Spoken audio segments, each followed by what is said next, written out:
We're in the shed and this is Ask GMBN, where we try and answer your questions sent in via social media or left in the comments down below other Ask GMBNs. Yeah, and without further ado, let's jump into a question. Neil, you'll like this one. It's King Audrey Palmiano. Nice. Can you be a pro enduro racer, an XC racer, and a pro downhill racer all at the same time? That's a tough question. We have had people cross over. So there's World Cup downhill winners that have won Enduro World Series. I think of Fabian Burrell off the top of my head. So you can sort of go from one to the other, but I can't think of anyone that's been, raced at the highest level in different disciplines at the same time. John Tomac back in the day, That's the one person, he would have I suppose, done yeah. it. I mean, I would add in that, what does pro mean?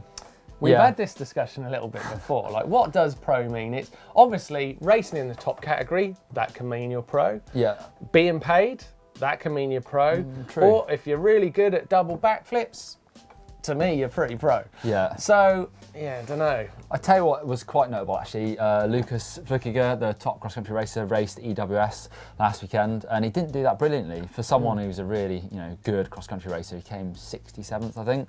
So it shows that it's very difficult to swap from one discipline to the other. That is interesting. That really is interesting. I didn't know that. Right, Patrick Hoggan. Hey GMBN, I needed to buy an enduro bike to ride bike parks. Enduro races and XC races, I could only afford one bike. Any tips for making his new bike a bit more XC tuned other than pumping up the suspension? I don't think pumping up the suspension makes it more XC myself. It will be, just really firm. Yeah, that's almost detuning your suspension a little bit. Yeah. It's not going to work quite as well, but I guess you're going for a nice rigid feel. Yeah. Tyres would be make the biggest difference, so stick a lightweight cross-country tyre on there. If you can afford another set of wheels, so you've got two sets of wheels, you have a super lightweight one and a stronger enduro one, they will both make a really big difference to how sort of light and agile that bike feels. Yeah, tyres is the one I reckon. Yeah, really does make tyres transforms your bike, doesn't it? Yeah. Nothing nicer. And here's one from Felipe Bencianov. Can you upgrade a regular back hub to a boost version? Yes, you can, but it depends on the hub again. There's a company called Wolftooth make a converter system. On the front, it's a relatively easy fix. You just got a spacer, and then you just redish the wheel over slightly to get it back in the middle. And on the rear, again, you've got a spacer which goes on the non-drive side, because obviously you need to keep the cassette in the same position, so hub gets pushed over away from the non-drive side. And you also need to address the spacing on the disc, so you've got that spacer to go behind the disc. And also they supply the longer rotor bolts. Again, a little redish of the wheel is needed to get the wheel in the middle, but it's a really neat fix to that problem where you want to use your old wheels on a new bike. Carlo Mountain Biker asks, how do you guys get sponsored? Oh, that's a really good question. That is a good question. Actually. Yeah, because a lot of the time it comes down to, especially if you're in something like cross country or downhill, it comes down to what results you can get. But results are never going to be solely enough, in my opinion. It's a lot about having really great relationship and understanding the brands that you're trying to get involved with. If you don't get what they're trying to do, it's never going to work. And it's not a case of getting free stuff, really. No such thing as a free lunch. You have to sort of pay back, so they get return on their investment in you. So that means trying to sell bikes for these people. How that you do that is up to you, sort of winning races or just promoting the brand in a positive light, I suppose. But it's not an easy thing to do, especially if you want to make money out of it. It's a really difficult thing to do, but it's possible. Okay, Kason H. Why do pro downhillers start before the beeper has finished beeping? Now, it's funny you should ask me that, Neil, because I had no idea about that myself until I raced a World Cup downhill myself here in Fort William and happened to win the event and quickly retired. Yeah. So you can go... basically, you can go as soon as they start. Yeah, so you'll get a 30-second warning and then a 10-second, and then from 5 starts counting down, the light will go green and you can go whenever you want, because there's a laser beam, they'll pick you up so you don't have to go on 0. Yeah, and I've got another theory about why they go so quickly as soon as the beeps start, because each beep ramps up your nerves another 50%. So I think you've only got so much time until you're just out the roof in terms of nerves. You got to go. You know, I would always go as soon as I could, because I was always sort of wary of, there's someone behind me, so 30 seconds or a minute later, someone else is going to come. So I want it to make it look like I've gained some ground on them. As if you go a bit late, people watching it think, oh, he's catching him. True competitor. True competitor. I've got another question here from Philippe Bentsianov, who asked us a question previously. So we want to know what he's doing with his bike here, because in one of your videos, you've been talking about upgrading stock bolts to titanium bolts. But as I see, there are many different types of stems and types of sizes, even for stems. So how do you know which bolts to choose? Basically, you have to just remove the old bolt, measure it, so you measure the length of it, the diameter, and you also need to work out the pitch of the thread. So you can get a little tool that will tell you that, and then you just order them. They're not cheap. Titanium bolts can be like a few pounds each. So, so if you're doing a whole bike, it can certainly add some money to it. Yeah, I do want to know what Philippe's doing with his bike. It sounds like he's tricking it out. Shad Shakur, perfect question for you, Neil.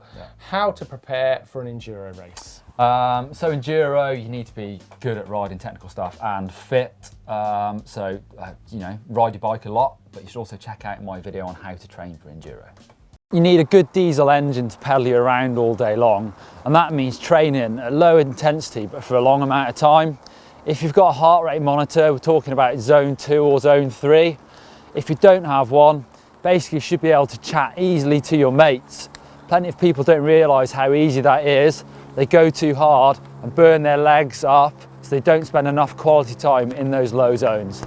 Okay, time for a quick fire round. Starting off with Geogram Gaming. What is cheaper, buying a complete bike or buying everything separately? Complete bike, yeah, much cheaper. Unless you want to then upgrade things, obviously, because they're not quite up to scratch, but yeah, cheaper. Yeah, definitely. Archie Hunter, how can you tell when your bearings have done? You'll know. Yeah. Your wheels will be flopping all over the place. You'll know, and there'll be sometimes, if it's your bottom bracket, just the most horrendous noise of metal beating up other bits of metal. That is true. Yeah. Jack Evans, I want to get into mountain biking, have a budget of around £1,200. Should I get a full sus or a hardtail? Oh, definitely go full sus, because you'll have loads of fun, but Neil thinks different. I think hardtail, because you'll probably get better components for the same money. Don't listen to this guy. Who knows? He doesn't know what he's talking about.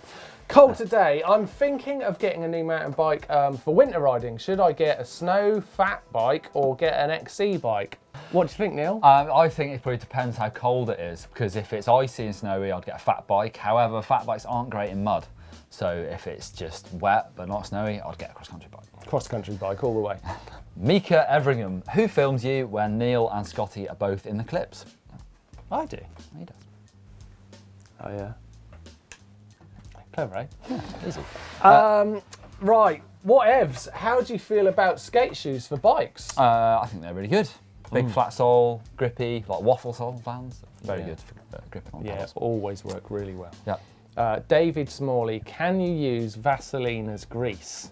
I guess you can, yeah. I've actually, back in the old days, used to use it on my grip shift X-ray to make it smooth. But it's really light and Vaseline will wash off, so probably not the best. Okay, time for Correct Me If I'm Wrong, and we're starting with this one from Aidan James. Let's take a look. So he's having trouble trying to get the speed for the jump. So he's doing a drop off into quite a nice landing actually, a berm, and then nice trail. Yeah, then there's a jump and he's struggling to find the speed. How can he get the speed? It looks like the biggest problem is in the turn itself, because there's an awful lot of energy in that berm if you want to use it. Yeah. But you're not pumping that berm. It's difficult. You want to almost try and go faster off the drop off, but you'll have to soak it up then, so you don't want to overshoot it. You want to try and get a bit of pump when you land. But yeah, I think Martin's right. The corners where that's where you're losing the speed a little bit. So practice your cornering, and hopefully you'll get the speed. And give it a bit of out of that turn, and it'll pop up. Exactly. Yeah. Right. Next one is from Ryan Juno. Yeah, so another jump, a bit of step down. Whoa!